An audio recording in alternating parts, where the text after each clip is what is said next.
The disturbing history of Coca-Cola. You don't become a billionaire selling sugar water by speaking the truth. Do you remember this film when the world's most famous footballer rejected the world's most popular drink? Coca-Cola spends billions of dollars on advertising each year, yet will never try to pitch you on their products. What you don't realize is that the company has been accused of causing sickness, droughts, exploitation, and other serious problems. So brace up, because in this video, we're about to go on a 3-century adventure through Coca-Cola's fascinating history. We'll talk about how Coca-Cola became one of the most well-known brands in the world, and at what cost does it take. How Coca-Cola began. In the 1880s, there was a bit of a backlash against doctors and people who began using home medicines to treat themselves instead. Vin Mariani was a famous patent medication that comprised a blend of wine and cocaine that reportedly treated practically any condition or sickness as long as you drank 3 glasses every day. This drink was so popular that a guy named John Pemberton decided to make his own version. In 1884, he introduced French wine Coker, which was just a copy of Vin Mariani with a few components added.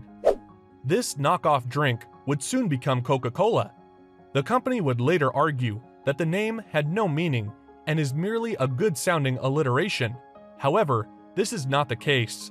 The name was a reference to the drink's 2 primary ingredients: the kernel, which contained caffeine, and the coca leaf, which contained cocaine. When it became evident that cocaine wasn't nearly the miracle treatment they'd initially believed, they eventually found a means to extract all of the active cocaine from the coca leaves by 1929. But nobody was concerned about the cocaine in the drink back in the 1880s. The rise of Coca-Cola. Prior to his death, Pemberton sold the company to an ambitious workaholic named Asa Candler. Candler then began purchasing any outstanding shares owned by others in order to entirely control the corporation. Later investigations would reveal that Candler may not have purchased all of those shares, since some of the paperwork had forged signatures. We may never know what happened because Candler had the company's early records burnt, most likely to cover his tracks. As sales began to increase fast, the mass marketing plan of Coca-Cola was a big success. Candler poured more money into advertising and even began paying celebrities and sportsmen to endorse the drink.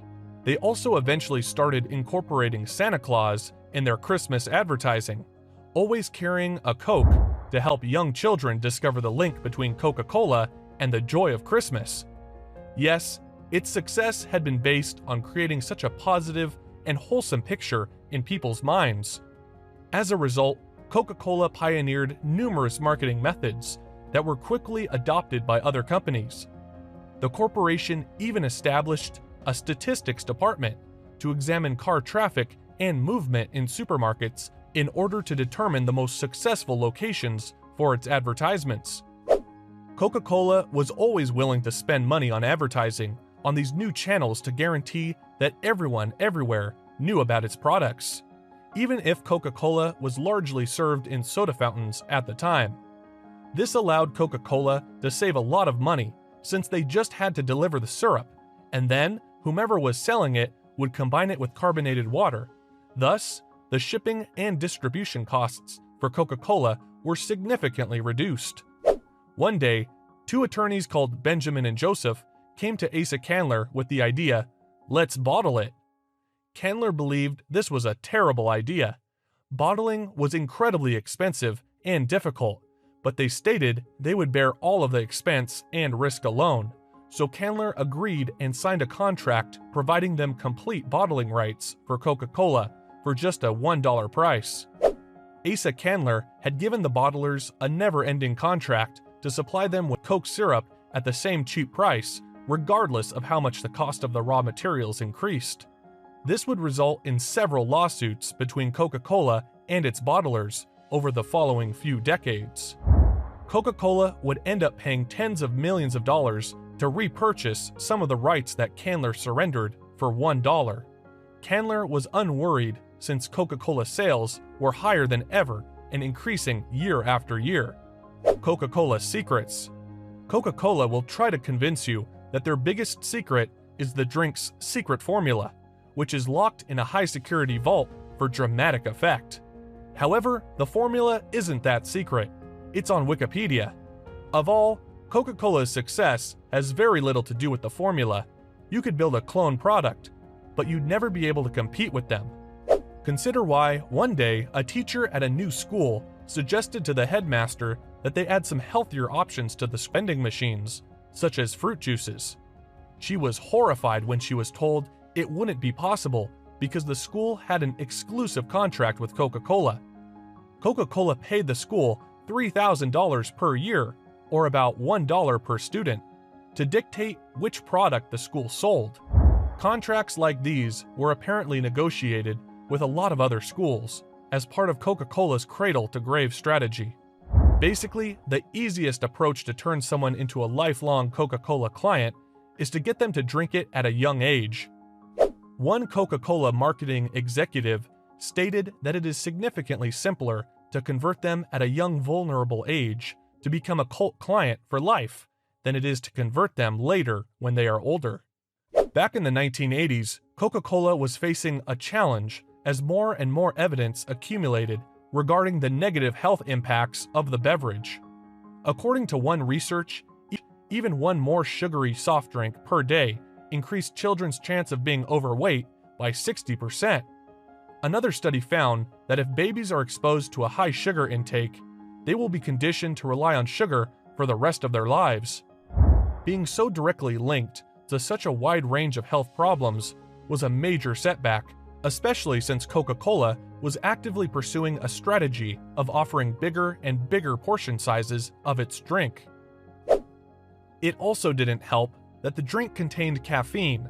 Coca-Cola claimed that this was purely for taste purposes, but in blind taste tests, people couldn't tell the difference between a caffeinated and non-caffeinated version, leaving some people wondering why Coca-Cola continued to add this addictive caffeine to a drink that is heavily marketed to children. Unsurprisingly, studies indicated that the drug did not cause many health concerns, but they silently did not reveal who funded such research. In 1999, Belgian children were unwell after drinking Coca-Cola. France reported more than 100 people becoming ill as a result of contaminated Coke and temporarily banned their goods. In India, Coke was accused of poisoning groundwater with wastewater. Coke confessed to having a wastewater problem, but it insisted on addressing it. Later independent studies revealed indications of toxic waste created at Coca-Cola's operations, which reportedly killed local animals that drank it and damaged the lives of local farmers. In 2003, a campaign named Stop Killer Coke was created, claiming that the Coca-Cola business was involved in the death of union members working in Coca-Cola bottling plants in Colombia. Many individuals say that Coke pollutes water, even still water, held by indigenous people. The more you go into Coca-Cola's history, the more you chip away at the clean image they strive to create. Coca-Cola has suffered some of the worst headlines in its history. It's not about what your product actually is, it's about what your customer believes your product is. It's about what it represents, which is why Coca-Cola continues to spend billions of dollars on advertising every year, despite the fact that nearly 94% of the world's population recognizes the Coca-Cola logo and over 2 billion servings of Coca-Cola are consumed every day. Then, there was a famous incident with Cristiano Ronaldo at a famous international tournament. He famously put aside Coca-Cola and took a bottle of water. Here is an athlete well known for his devotion to high performance, training and eating and drinking the very best. This alone wiped billions off the value of the brand and the stock price. Coca-Cola has never tried to sell you on their sugar water. They sell you on the good times, friends, family, and happy memories. Before we wrap up this video, I'd like to share a quote that inspires me to keep going. Good things happen to those who hustle. Aeneas Nin. If you want to start your own side hustle and start to expand your income, there are some videos marked below. Get in touch and we will get things moving. If you want to change your life, you need to make a change. If you enjoyed this video, please make sure you subscribe and turn on the notifications bell. Thank you for sticking with me all the way to the end. Stay safe, and I will catch up with you soon.